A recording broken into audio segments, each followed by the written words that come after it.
Ruby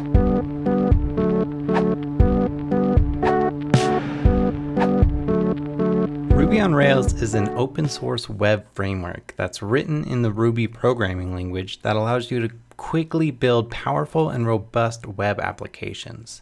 Everything in Rails is designed to make your life as a developer easier by making assumptions about what you need to get started when you create a new web application.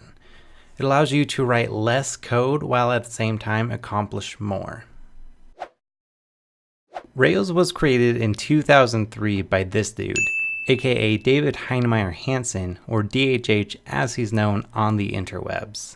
Rails was sort of a byproduct of DHH's work on the project management tool we all know as Basecamp. However, it wasn't until 2004 that he extracted the source and released it as an open source project.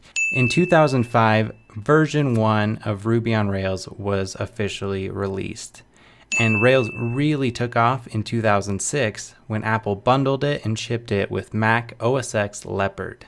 So fast forward about 10 years and thousands of commits later, Rails is on version 4.2 at the time of this recording and has been tested and proven by huge names such as Twitter, Hulu, Shopify, Groupon, Airbnb, GitHub, Zendesk, and SoundCloud, just to name a few. There are a few principles that have guided Rails since the beginning, and those are the MVC or Model View Controller architecture, convention over configuration, and dry or don't repeat yourself.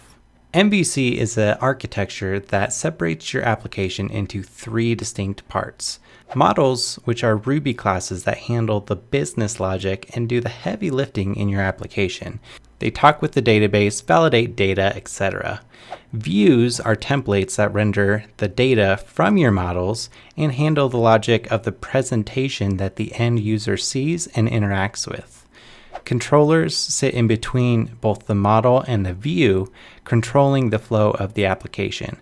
The controllers handle the requests, initiate changes to the model, etc. Convention over configuration, or the Rails way as it's called, is a set of assumptions or defaults as the best way to do things. Rails is designed to encourage this way of doing things and sometimes even discourage alternatives. So that way you spend more time coding and less time setting up endless configuration files.